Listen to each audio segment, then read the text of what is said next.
Allahu Allahu Allahu Allah.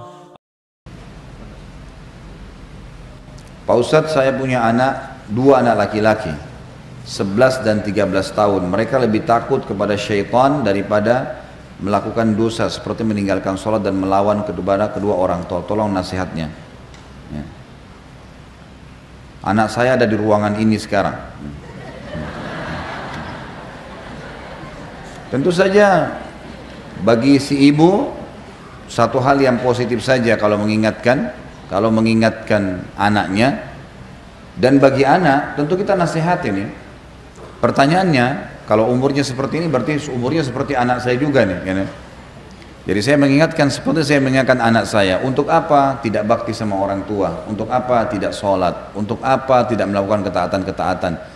Dan itu satu sisi ya. Padahal sebenarnya semua ibadah, saya pernah jelaskan ini, semua ibadah itu kalau dikerjakan pasti membuat ketentraman jiwa. Seperti misal, nggak ada orang habis sholat lalu dia sumpek, nggak ada. Nggak ada orang habis majelis ilmu begini lalu sumpek, nggak ada. Yang ada semangat berbuat baik, gitu kan?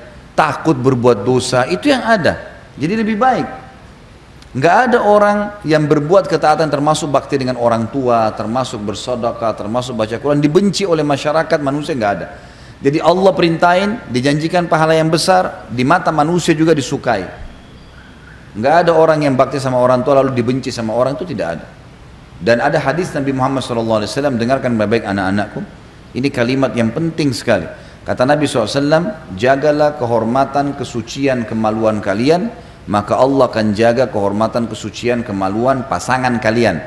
Dan berbaktilah dengan kedua orang tua kalian, maka Allah akan karuniakan kalian anak yang berbakti dengan kalian. Jadi jangka panjangnya adalah, kalau sekarang bakti dengan orang tua, nanti Allah kasih anak yang bakti dengan kita. Jangka panjang, kalian akan dewasa, kalian akan menikah, nanti punya pasangan, punya anak. Sekarang bakti sama orang tua, Allah kasih anak yang bakti juga dengan kita. Saya punya ayah, alhamdulillah masih hidup. Saya kasih contoh dan saya lihat depan mata saya soalnya. Pada saat ayah saya lagi mau jalan, saya coba melakukan apalah yang terbaik. Saya kadang-kadang kalau lihat beliau, saya siapkan sendalnya, lalu beliau pakai sendalnya. Kalau mau naik mobil, saya bukain pintu. Mungkin itu ijtihad, upaya yang saya bisa lakukan lah.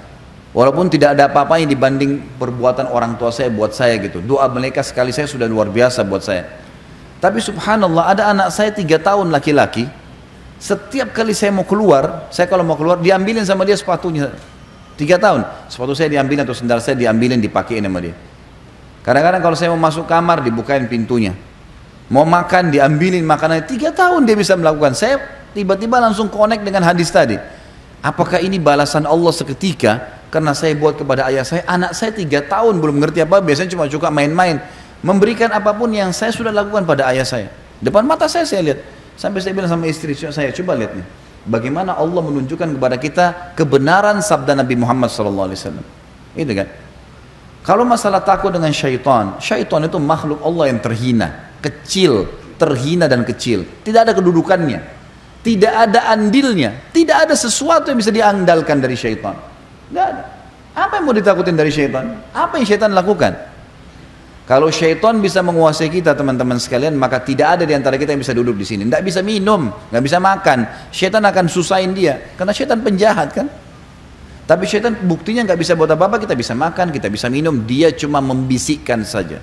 Dan Allah mengatakan dalam Al-Quran, A'udzubillahi minasyaitonirrajim, fala takhafuhum wa khafuni in kuntum mu'minin. Jangan kalian takut pada syaitan dan hanya takut kepada saya kalau kalian benar-benar beriman. Nggak ada yang perlu ditakutkan dari syaitan.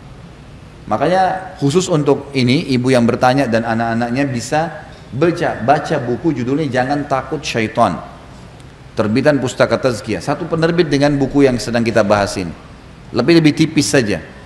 Situ dijelaskan siapa itu syaitan, kenapa kita tidak perlu takut dengan syaitan, apa langkah-langkahnya menyesatkan manusia. Nggak ada perlu ditakutkan. Sisi yang lain, ibu yang bertanya tadi dan anak-anaknya, mulai sekarang dan seluruh muslimin yang mendengarkan ceramah kita, baik pemirsa ataupun mungkin di sini bapak ibu yang hadir di sini, yang mengikuti pun di YouTube, yang mengikuti ceramah kita atau di web, maka ingat satu hal bapak ibu sekalian berhubungan dengan syaitan. Syaitan itu makhluk Allah terhina, tidak ada yang perlu dikhawatirkan dari mereka, dan syaitan hanya bisa membisikkan saja, tidak lebih daripada itu. Tidak lebih daripada itu. Tidak bisa berbuat apa-apa. Kalau ada orang yang melihat penampakan itu karena dianya bermasalah, mungkin dia takut sama syaitan itu, atau memang dasarnya dia pernah belajar tenaga dalam kah, dia pernah ke orang-orang yang tidak pintar lah, ya. Pernah ke orang tidak normal, semua ini. Akhirnya jadi terganggu jiwanya. Jadi nggak perlu takut sama syaitan untuk apa. Dan tinggalkan semua media, fasilitas yang membawa pada itu. Tontonan, adanya syaitan, adanya rugun tayangan, adanya ini, itu semua khurafat, dusta, merusak akidah. Terutama film-film horor tuh. Dusta, nggak ada pocong jalan tuh, nggak ada. Nggak ada. Ada yang pernah lihat dengan mata kepalanya pocong jalan? Mana coba? Nggak ada. Film direkayasa itu, nggak ada. Sama sekali nggak ada. Memang itu sudah syariat kita menjelaskan, dan itu fakta lapangannya begitu. Jadi nggak ada. Apa yang perlu ditakutkan? Jadi jangan takut sama syaitan, dan baca buku tadi untuk memperkaya bahasan, atau lihat nonton bahasan saya tentang bekal dunia akhirat judulnya di YouTube atau di web, atau tonton juga tentang masalah sihir. Masalah sihir dan perdukunan itu banyak lebar saya jelaskan tentang masalah itu.